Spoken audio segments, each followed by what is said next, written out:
Masarap po ang tubig po namin at mayroon po kaming pinakamalaking dairy farm dito. Magandang araw kabayan! Samahan niyo ako sa aking pagbisita sa pinakabatang munisipalidad sa lalawigan ng Pangasinan, ang progresibo at second class na bayan ng Lawak.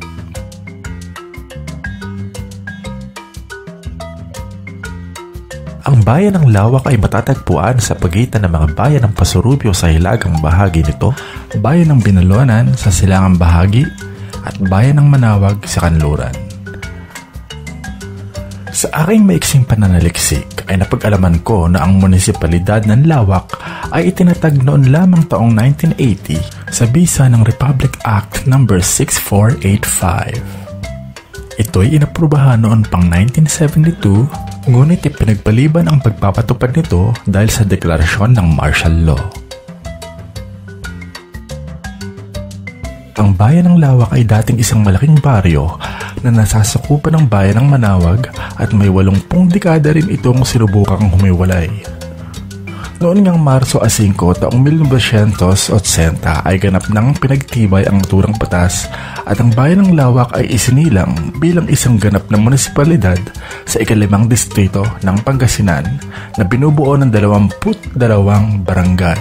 At ang kauna-unahang alkalde ng bayan ay si Mayor Wes Raimundo Tabayoyong na dating alkalde ng Manawag. Ang bayan ng Lawak ay may kapangalang baryo sa kalapit na bayan ng Pasurubio kung saan isinilang at lumaki ang aking tatay. Ito ay ang Barangay Lawak, isang maliit na barangay na may 2 kilometro lamang ang layo sa bayan ng Sison, Pangasinan. Hindi nakataka-taka kung ang bayan ng Lawak at ang Barangay Lawak sa Pasurubio ay magdulot ng kalituhan sa mga biyahero at mga bagong salta, lalo na noong mga panahon na ang dalawang lugar na ito ay magkapangalang baryo pa lamang.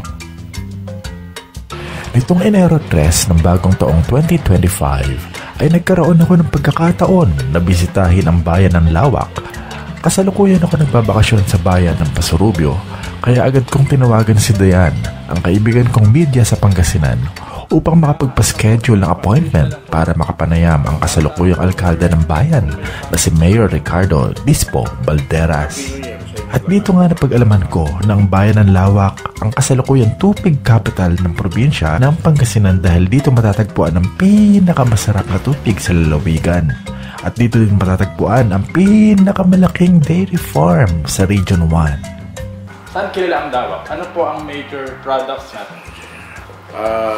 Masarap po ang tubig po namin at mayroon po kaming pinakamalaking dairy farm dito siguro sa Region 1 or hindi lang Region 1. Pag nakapasyal kayo dito, papuntang Manawag, madadaanan po ninyo yung dairy farm namin na available po yung mga gatos ng kalabaw, buffalo at mga baka.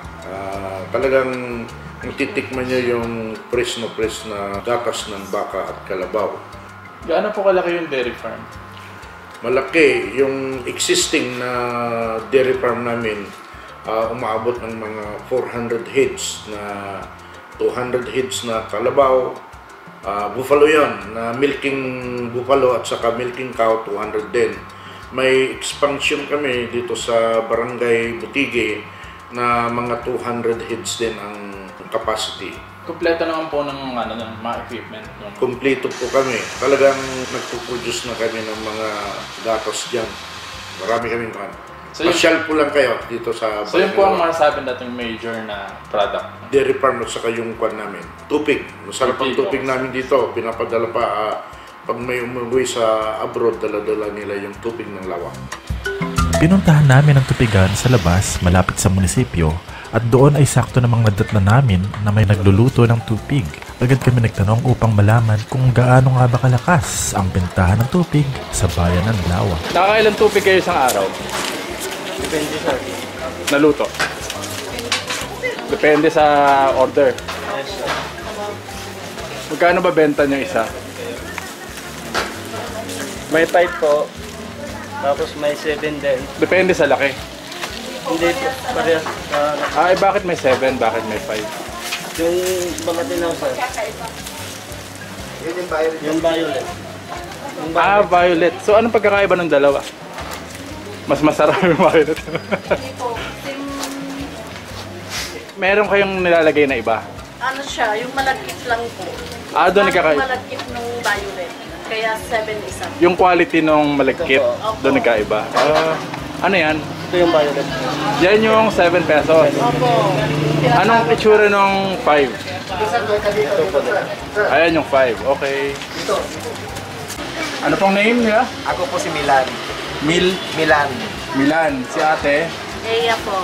From Eya Special Tupig. Tupig yung isa sa mga dinadayo dito. Opo. Isa po sa mga dinadayo dito sa So anong mga bayan, anong mga lugar ang umorder sa inyo? kung mga kwan, marami sa halo-halo na yan pagka dinadala sa abroad. Mostly dinadala sa abroad. Sa abroad. Basta sundin lang nila yung sinasabi kong proseso, hindi po masisira yan. Mga ilang days lang ano. Pagka nakalatag lang na ganyan sa ang tubig namin is kahit 5 araw to 1 week, okay lang. 5 araw to 1 week. Yes, sir. Kaya niya yan. Pag nakalatag lang, sir. Pero pagka nilagay sa, dinala sa abroad, ang feedback namin lahat dito, pag dinala sa abroad, may ref nila na umaabot kahit taon. O yung mamahalin na malagkit. Opo. Ayun yung Pinipili namin sa Baguio, sir. sa Baguio. Ito yung Ito yung- ordinary. Opo, yung malagkit natin. Okay. Ayun yung puti natin. Kaya yung puti, ito yung violet. So yun ang pagkakaiba ng presyo. Okay. Yung mga malagkit po namin talaga puro malagkit. Ito po yung malagkit natin na Ito yung, puti. teka, ito nakababad to. Ito yung puti, no? Ito yung puti, sir. Nakababad yung muna. Ilang oras Mga binababad? 30 minutes lang, sir. 30 minutes. Depende sa customer yan, sir. Hindi kami luto ng luto para may So, kinabukasan, per sold out order. lahat. Hindi naman, sir. Hindi naman po. Kaya lang pag alam po namin matumal po, nakadepende kami sa tinitid. So depende kung ano mabenta ng araw na yun. Opo. Tapos ang buko po namin talagang buko local. Kaya hindi yung nyug, hindi yung panggata. Sa buko yan, Buko, sir. okay. Kinakain. So fresh, no? Fresh. Opo.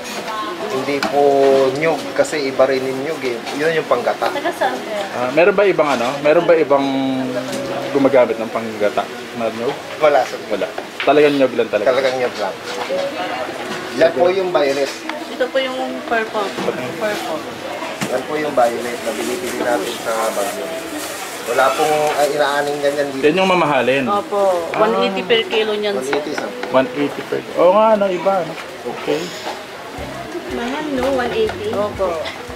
So yun yung 7 pesos pag naluto. So ganyan pala paggawa ng tubig, no? Bale, nilalagay sa dahon. Hindi kami makakatupid pag walang dahon ng saging. Lahat naman yata, no? Okay. Lahat naman paggawa. Okay.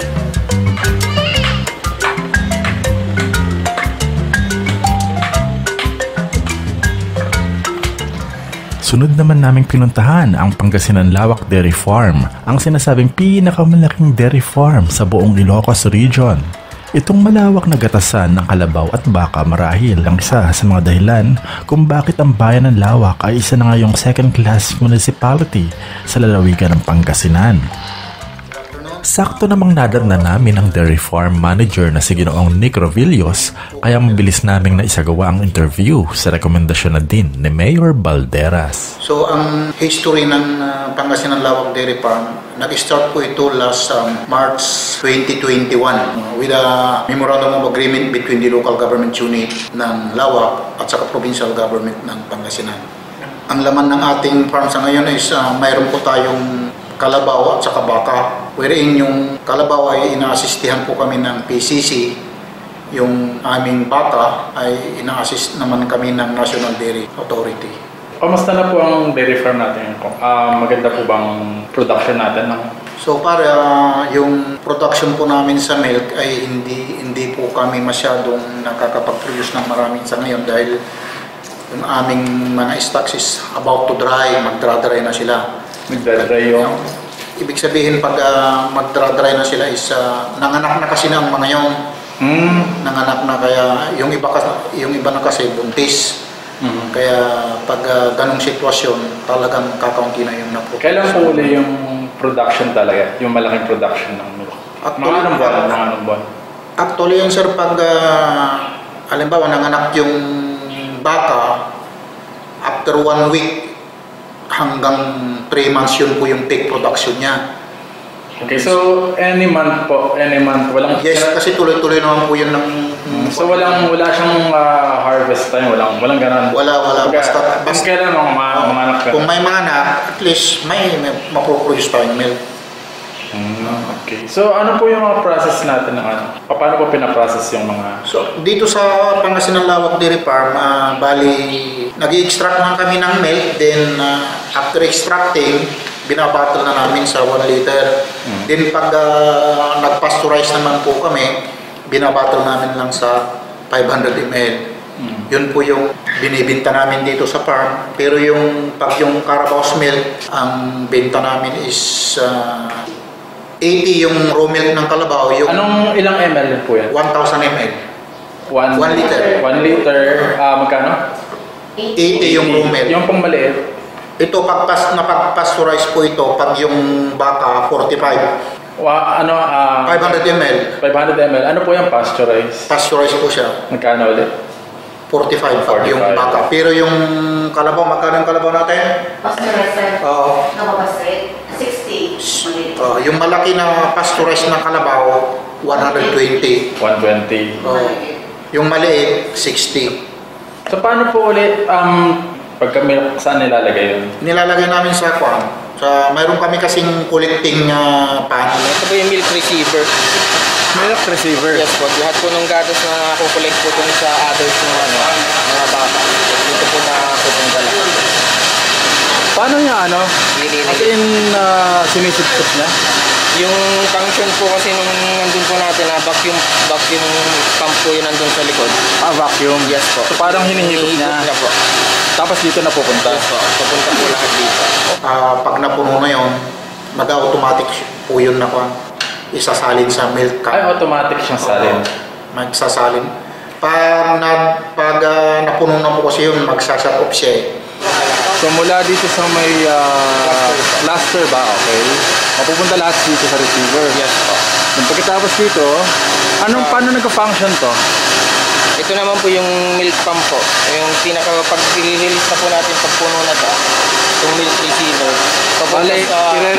I-release papunta na po yan sa milk can. So ito i-ano po ito sa milk can.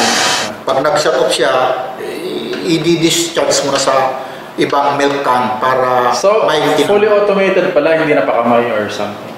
Machine lang? Machine po yung nag-extract. Okay. Siya po yung kwan. Kaya lang, through the aid of milk, siyempre may mga milker tayo na kwan. Kasi prior to extracting naman kasi kwan yan eh.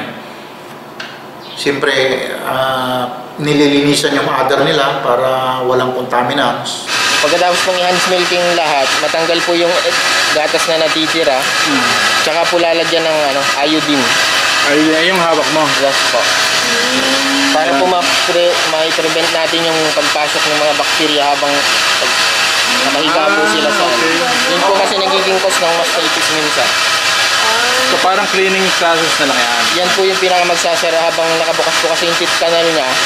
Yan po yung pinakamagsasara dun sa tip canal niya. Yung iodine? Yung iodine po. Okay. Parang sugat din pala ng tama. Kaya sarap po. Ano po yung nilalagay nyo? Joy, ma'am.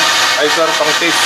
Pang-taste. Tinis namin para makikita mo kung pwedeng pang-binta o hindi. Testing. Milk testing. Kagaya ito. Ito yung bat.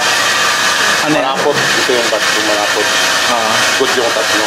Pang-binta. Pag malapot, tatapon yun. Tatapon yun. Okay.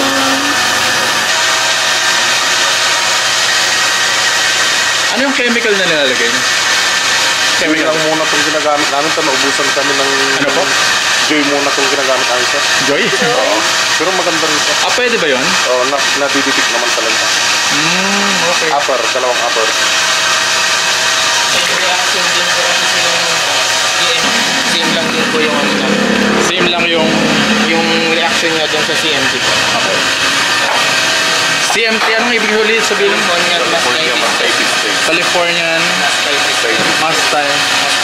mastitis test. CMT. Sino po yung mga usually bumibili ng mga products natin dito? Karamihan po na kuan po namin puro walk-in sa ngayon. Puro? Walk-in buyer lang. May mga yung mga bumibisita sa Manawag o nagsisimba sa Manawag, especially pag Saturday and Sunday. Then yung mga buyer namin na kuan, yung mga Bombay. Ilan po yung buffalo na dito?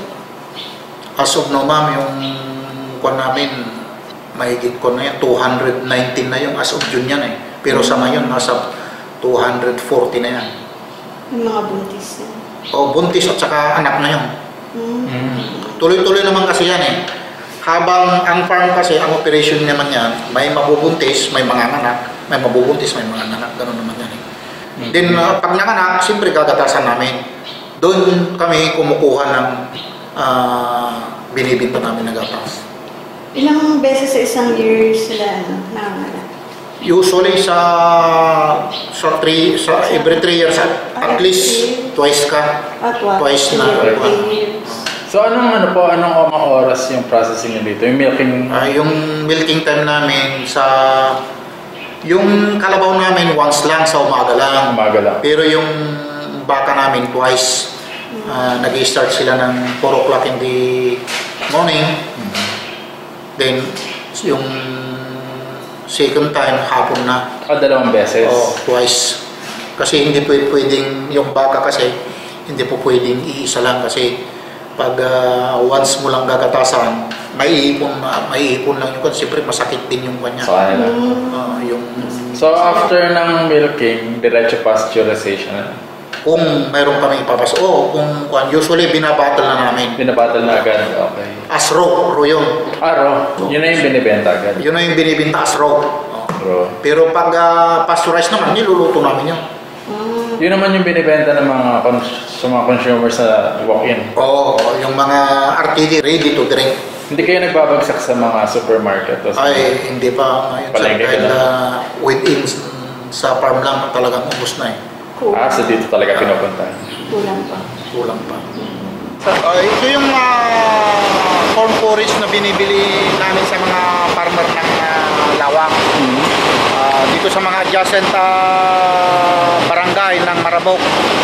Kung minsan, halos karamihan na binibili namin dito rin sa barangay Marabok. Ito, 70 to 75 days ang age ng mais na to. Ito yung pinapakain namin sa mga kalabaw at baka natin. May bunga po ito, may bunga kasama yung bunga na binibili. Tinatyak namin ito. Then pinapakain namin na fresh pag hapon, pero pag umaga nagpapakain kami ng silage. Yung sobra kasi nito idradram namin. Yan.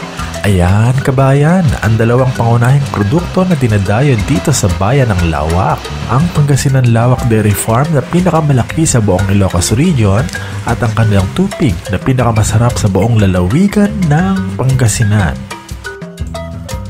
Sana ay naibigan nyo ang kauna-unahan kong travel documentary. Kung nagustuhan nyo ang content na ito ay pakisubscribe ang aking YouTube channel at pindutin ang bell button para laging updated sa mga susunod ko pang videos. Muli, ako si Manny De Guzman Jr., ang inyong tagapaghatid ng magagandang balita. Hanggang sa muli, paalam!